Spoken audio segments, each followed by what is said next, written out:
Bulletin का बाकायदा आगाज करते हैं। सबसे पहले अहम खबर आपको देंगे। एडमिनिस्ट्रेटर कराची ने बैनुल-अक़वामी NGO फॉरपॉज की टीम को सफारी पार्क का दौरा कराया। फॉरपॉज की टीम ने हथनी मधुबाला के लिए मुख्तलिफ जगहों का मुआयना भी किया है। अपने नाज़रीन को आगाह कर रहे हैं, NGO फॉरपॉज की टीम आज कराची पहुंच गई है और सफारी पार्क का दौरा करवाया गया है। एडमिनिस्ट्रेटर कराची की जानिब से ये फॉरपॉज की टीम को सफारी पार्क का ये दौरा करवाया गया है, जिसमें ब्रीफिंग दी गई है और टीम ने हथनी मधुबाला के लिए मुख्तलिफ जगहों का मुआयना भी किया है। और मजीद आपको बता रहे हैं कि एडमिनिस्ट्रेटर कराची ने बैनुल-अक़वामी NGO फॉरपॉज की टीम को सफारी पार्क का दौरा कराया है। दौरे से मुतालिक तफसीलात जानने के लिए बात करेंगे।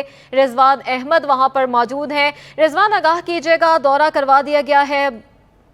जी बिल्कुल। देखिए, फोरपास की जो बैनुल-अक़वामी जंगली हयात की माहिरीन की टीम है वो पहुंची थी कराची, जिनको एडमिनिस्ट्रेटर कराची की जानिब से सफारी पार्क का दौरा कराया गया है, क्योंकि कहा यह गया था, सिफारिशात माजी में इस फोरपास NGO की जानिब से सामने आई थी कि कराची के जो चिड़ियाघर में हाथी हैं उनको सफारी एरिया में, सफारी पार्क में मुंतकिल किया जाए, क्योंकि नॉइस पोल्यूशन और दीगर जो परेशानियां थीं उसकी वजह से उनकी सेहत पर जो है गलत असरात मुरतब हो रहे थे। बहरहाल इस चीज़ को सीरियस नहीं लिया गया था माजी में, जिसके नतीजे में नूरजहां हथनी की हलाकत जो है वो सामने आई। और अब सूरत हाल ये है कि कराची के चिड़ियाघर में जो मधुबाला हथनी मौजूद है, 17 साल उसकी उम्र है, 17 साल, उसके मुख्तलिफ जो है वो टेस्ट किए गए हैं। ये चेक किया जा रहा है कि कहीं जो बीमारी लाहक थी नूरजहां को, वो मधुबाला को तो लाहक नहीं हो गई है। उसके बाद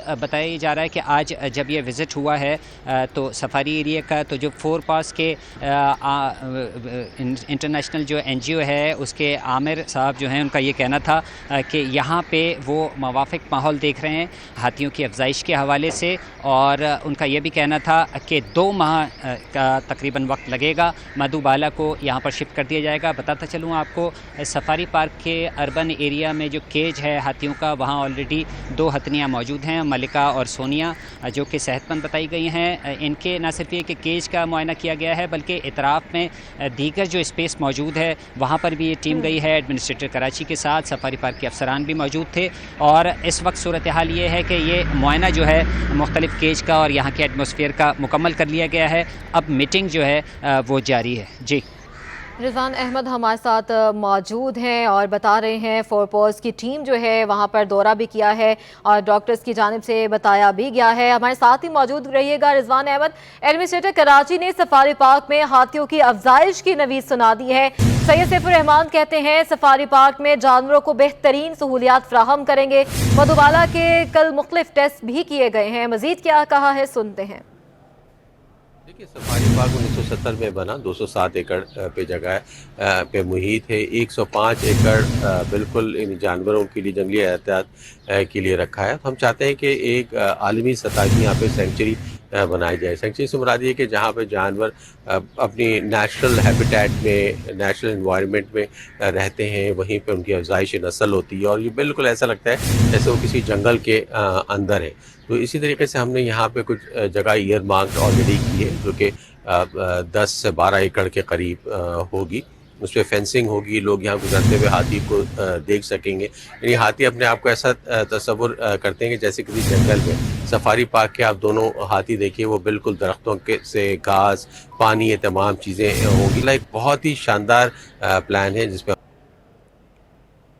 सैयद सैफुर रहमान कहते हैं कि सफारी पार्क में जानवरों को बेहतरीन सहूलियात फ्राहम करेंगे। मधुबाला के कल मुख्तलिफ टेस्ट मजीद जो हैं वो भी किए जाएंगे। रिजवान अहमद हमें अपडेट कर रहे थे, बहुत शुक्रिया रिजवान अहमद।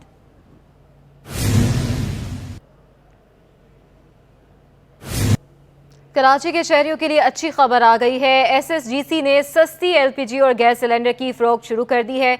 मज़ीद तफला जानने के लिए बात करेंगे हमारे नुमाइंदे काविश मेमन से। जी काविश।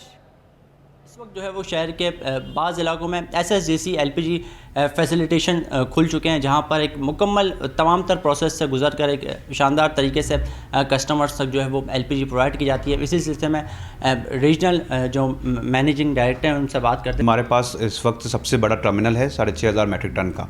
हमारे पास अपने जहाज़ आते हैं जो कि हमारे जेटी पे लगते हैं और वहाँ पर बड़े सेफली तरीके से हमारे वहाँ पर डिकेंटेशन होती है, तो हमारा प्रोडक्ट आता है और वहाँ से फिर सिलेंडर्स और बाउजर्स के ज़रिए हम पूरे पाकिस्तान में डिलीवरीज दे रहे हैं। हमने ये SSGC LPG प्राइवेट लिमिटेड एक कंपनी का जो हमने फैसिलिटेशन सेंटर DHA में खोला है, ये इसीलिए खोला है कि लोगों को आगाही हो कि ये SSGC की तरफ से एक जो बहुत अच्छे तरीके से आपके घर तक गैस पहुंचाई जा रही है बगैर किसी जो नॉन सेफ्टी के जो प्रोसीजर हैं उसके ख़िलाफ़। देखिए, हमने ये जो फैसिलिटेशन सेंटर बनाया है, यहाँ पर हम लोग ऑर्डर्स लेते हैं, लोगों को गाइड करते हैं कि सिलेंडर्स जो हैं आप यहाँ से आके ले सकते हैं, यहाँ पर आपको सिलेंडर नहीं मिलेगा, यहाँ पर ऑर्डर आएगा, ऑर्डर फिर हमारा प्रोसेस होगा, हेड ऑफिस जाता है, वहाँ से फिर अगले दिन या 24 to 48 आवर्स में लोगों के घर तक सिलेंडर हम लोग डिलीवर करते हैं।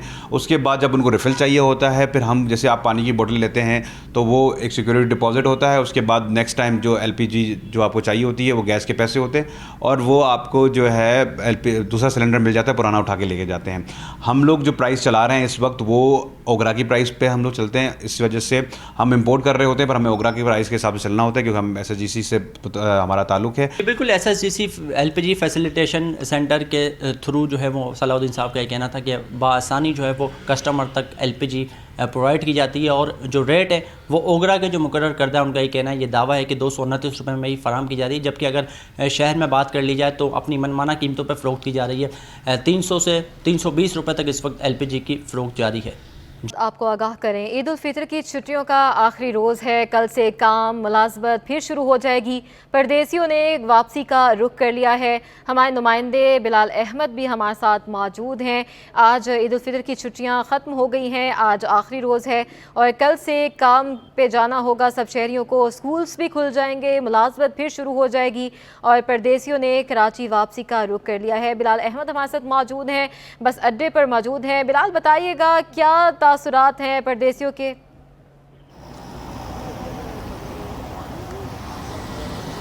जी देखिए, मैं सदर में मौजूद हूँ जहाँ पर जो परदेश से वापसी आने वाले जो शहरी हैं यहाँ पर आकर रुकते हैं और यहाँ से फिर अपनी अपनी मंजिल की तरफ बढ़ते हैं।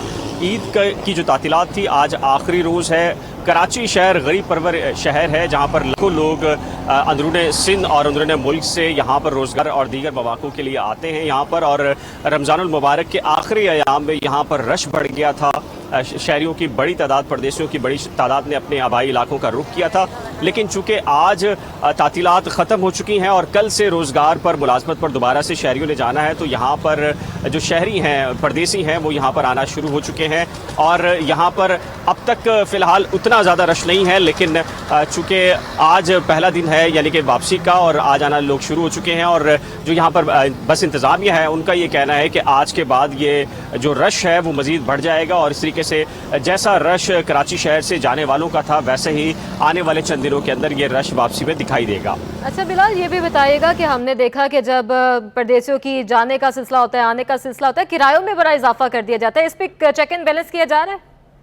जी देखिए, जो आखिरी अयाम थे रमज़ान के उसमें किरायों में इजाफा ज़रूर हुआ था, लेकिन इंतज़ामिया ने भी उसे कंट्रोल करने की कोशिश की थी। बाज़ जो बस इंतज़ामिया है उन पर जुर्माने आयद किए गए थे और मुसाफिरों को रास्ते में भी जो इंतज़ामिया थी उन्होंने वापस जो इजाफी रकम थी वो दिलवाई थी। लेकिन अब चूँकि वापसी का सफ़र शुरू हो चुका है तो वहाँ से जो वापसी का सफ़र है वो मामूल के मुताबिक है। तो अभी तक हमने ऐसा कोई शख्स नहीं देखा जो कि ये शिकायत करता नज़र आए कि अगर वो जैसे गया था और उसने इजाफी रकम अदा की थी और तो वापसी पर भी इजाफी रकम का तकाजा करने से मुतालिक अब तक कोई शिकायत मौसूल नहीं हुई। लेकिन चूँकि मामूल के मुताबिक ये सफ़र होगा वहाँ से, तो इसलिए ये इजाफा देखने में नहीं आ रहा। ठीक है, बिलाल अहमद हमें अपडेट कर रहे थे। परदेसियों की वापसी का सिलसिला जो है वो शुरू हो गया है। छुट्टियों को जो है वो आज आखिरी दिन था, ईद की छुट्टियां ख़त्म हो गई हैं। बहुत शुक्रिया बिलाल अहमद। मुकदमात से आगाही के लिए सिंध हाई कोर्ट ने टेक्नोलॉजी में बड़ा इकदाम उठा लिया है। मुकदमात की तफसीलात जानने के लिए मोबाइल ऐप मुतारिफ करवा दी गई है। जदीद तकाज़ों के पेश नज़र अदालत ने Sindh high court case flow management V2 नामी मोबाइल ऐप मुतारिफ करवा दी है, जिसे अब तक 40,000 बार डाउनलोड किया जा चुका है और ऐप के जरिए साइलिन, वकला और सरकारी अफसरान अपने मुकदमात की तफसीलात हासिल कर सकेंगे। ऐप में न सिर्फ हाई कोर्ट्स बल्कि सेशन अदालतों का भी मुकम्मल डाटा रखा जाएगा। इससे कबल मोबाइल मैसेजेस के जरिए भी मालूमात फ्राहम की जा रही थी। MQM ने राब्ता कमेटी का अहम इजलास बहादुराबाद मरकज़ पर तलब कर लिया है। इजलास में मरदमशुमारी से मुतल्लिक मुख्तलिफ अमूर ज़ेर बहस आएंगे। इजलास में NAP की जानिब से 3 मई को इस्लामाबाद में होने वाले ऑल पार्टीज़ कॉन्फ्रेंस में शिरकत से मुतल्लिक मुशावरत भी की जाएगी। राब्ता कमेटी के इजलास में 7वीं मरदमशुमारी से मुतल्लिक मुख्तलिफ अजला में काम करने वाले जिम्मेदारान पार्टी क़यादत को रिपोर्ट पेश करेंगे। इजलास में MQM मरदमशुमारी से मुतल्लिक तहफ़्फ़ुज़ात दूर ना होने पर आइंदा की हिकमत अमली भी तय करेगी। MQM ज़राए के मुताबिक इजलास में कन्वेनियर MQM राब्ता कमेटी को ईद के दिन वज़ीर आज़म से होने वाले राब्ते से मुतल्लिक तफसीली तौर पर आगाह करेंगे। करीमाबाद से मूसा कॉलोनी जाने वाली शाहरा पर मॉडल रोड बनाने नाम पर फैंसी लाइट्स लगा दी गई हैं। टूटी शाहरा और इस पर कचरे के ढेर इंतजामिया की कारकर्दगी पर सवालिया निशान बन गए हैं। मजीद बात करेंगे वहां पर मौजूद हमारे नुमाइंदे जुनैद जावेद से। जी जुनैद।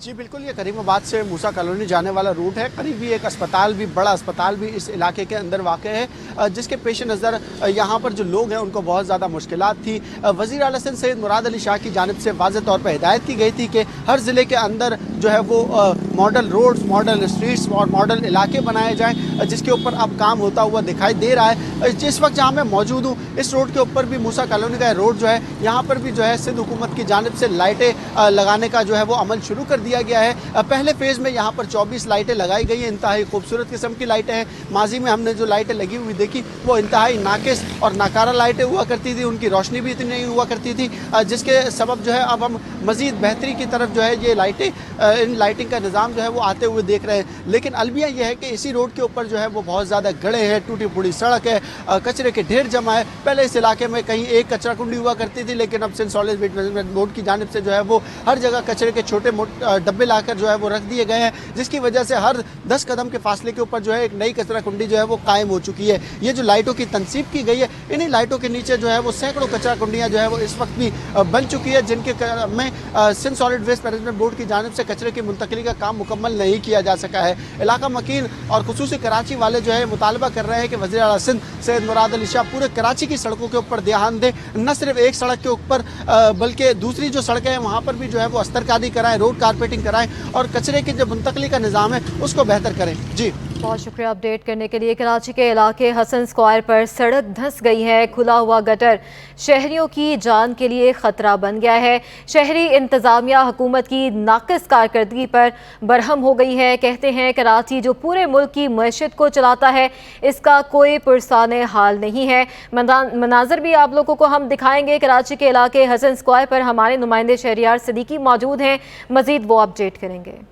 जी बिल्कुल, देखिए इस वक्त मैं कराची के इलाके हसन स्क्वायर पर मौजूद हूँ। कराची के पौश तरीन इलाकों में इस इलाके का भी शुमार होता है। यहाँ पर करोड़ों रुपए मालियत के बंगले मौजूद हैं। लाखों रुपए मालियत की जो है वो इन सड़कों पर गाड़ियाँ चलती हैं, लेकिन जो है वो यहाँ की सड़कों ने अपनी तामीर के बाद से शायद जो है वो तरक्याती काम क्या होता है या तरक्याती मटीरियल क्या होता है उसकी शक्ल आज तक नहीं देखी है। इसका मुंह बोलता सबूत यहाँ पर मौजूद एक गड़ा हमारे सामने मौजूद है। ये रोड यहाँ पर पूरी तरीके से बैठ गया है। मेरे कैमरामैन जहांगीर खान अगर आपको दिखा सकें तो ये रोड जो है वो किसी भी नाखुशगवार वाक़े को बहुत बुरी तरीके से यहाँ पर दावत दे रहा है। कोई भी नाखुशगवार वाक़या किसी भी वक्त यहाँ पर पेश आ सकता है।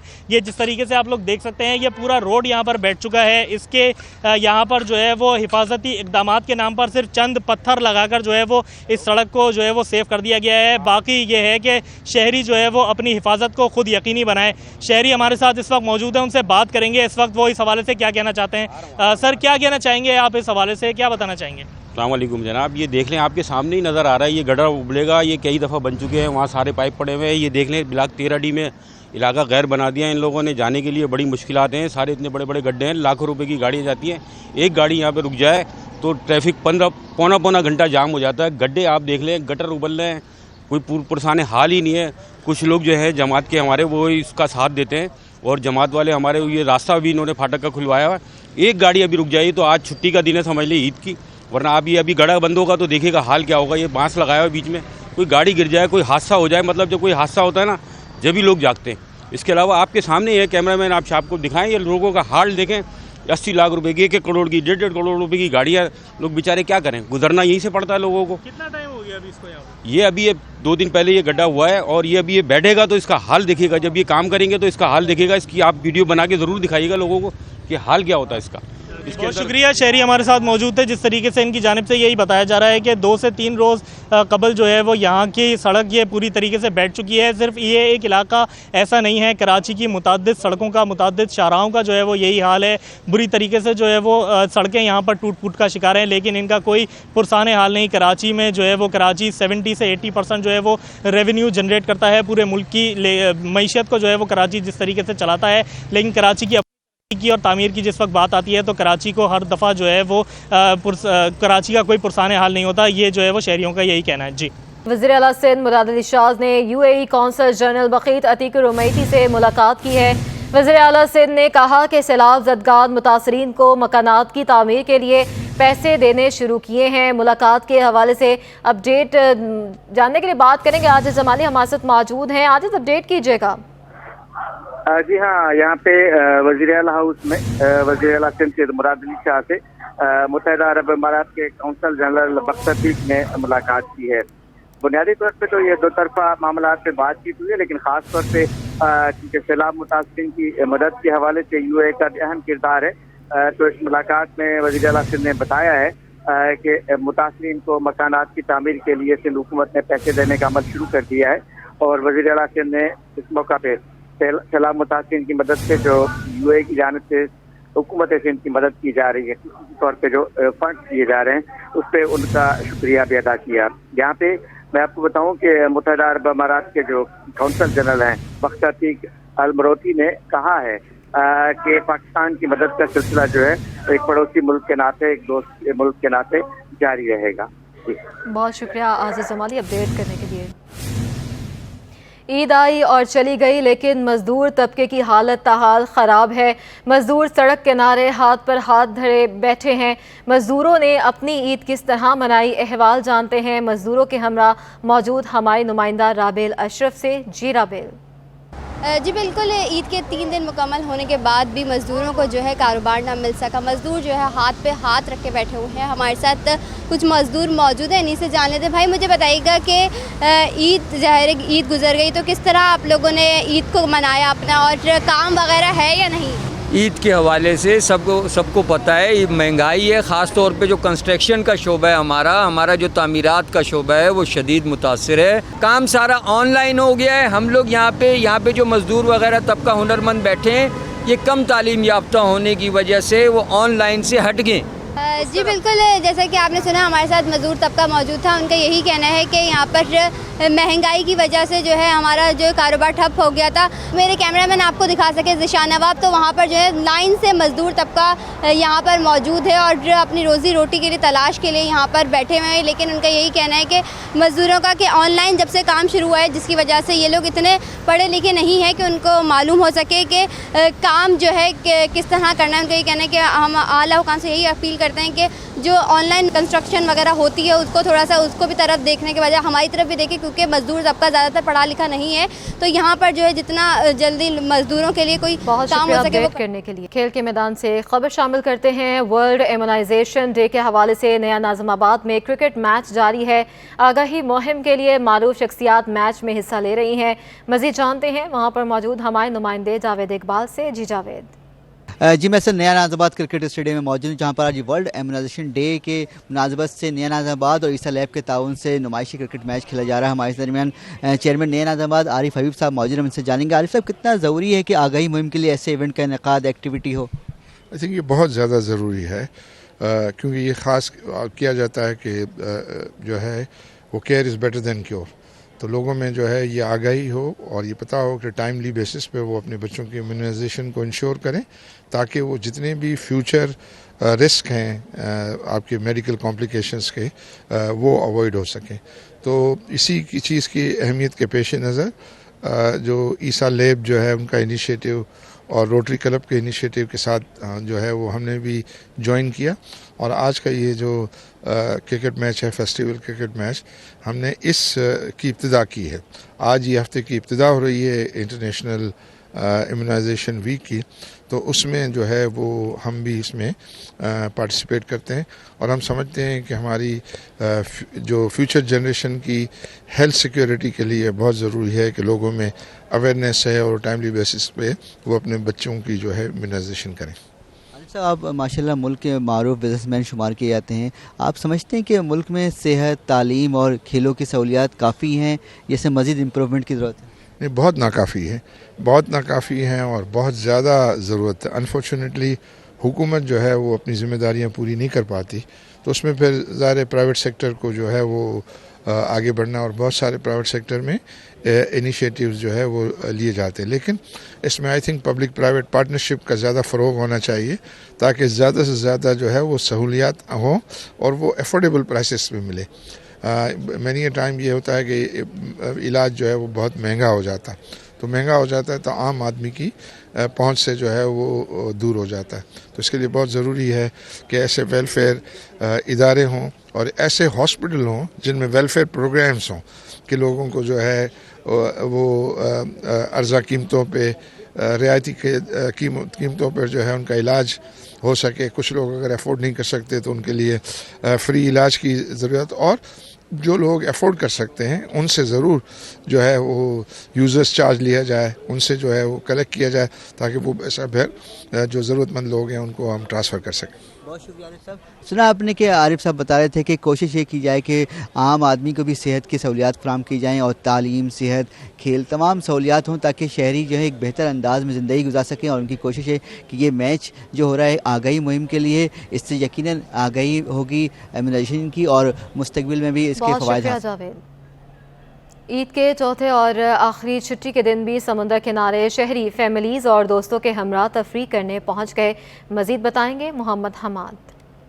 हाँ जी, देखिए ईद के चौथे रोज़ और छुट्टी के आखिरी दिन जो है सीव्यू के साहिल पर जो है शहरियों का रश लगा हुआ है, जहाँ पर लोग जो है आखिरी दिन की छुट्टी को मनाने के लिए यहाँ पर पहुँचे हैं। हमारे साथ एक फैमिली मौजूद है जो यहाँ पर आए हुए हैं और इस छुट्टी को एंजॉय कर रहे हैं। पहले हम इनसे बात कर लेते हैं। मुझे बताइएगा कैसा लग रहा है, ईद का चौथा रोज़ है और आखिरी जो है ये छुट्टी है क्योंकि कल से वर्किंग डे स्टार्ट हो जाएगा, तो आप अपनी फैमिली के साथ आई हुई हैं, कैसे एंजॉय कर रही हैं? हाँ, हम लोग काफ़ी एंजॉय कर रहे हैं, इसलिए कि हम लोग 3 दिन तो फैमिलीज़ में जाके दावतें खा के बोर हो गए थे, तो फिर आज आखिरी छुट्टी थी तो हम लोगों ने कहा चलें सी व्यू चलते हैं। ज़ाहिर है समंदर पे तो अलग ही एंजॉयमेंट होती है इस चीज़ की। हमारे साथ इनके और भी कुछ लोग मौजूद हैं फैमिली से, हम उनसे बात करते हैं। आप मुझे बताइएगा कैसा लग रहा है फैमिली के साथ यहाँ पर आए हुए, ईद का चौथा रोज़ है और छुट्टी का आखिरी दिन भी है, तो किस तरह एंजॉयमेंट कर रहे हैं? माशाल्लाह से बहुत अच्छा लग रहा है और मतलब जिस हिसाब से कहा जा रहा था कि महंगाई के हिसाब से ये सारे मामला चल रहे हैं, लेकिन अल्लाह का शुक्र है कि ऐसा कुछ मतलब मामलात नहीं है। अल्लाह पाक सबकी ईद अच्छे से गुजारे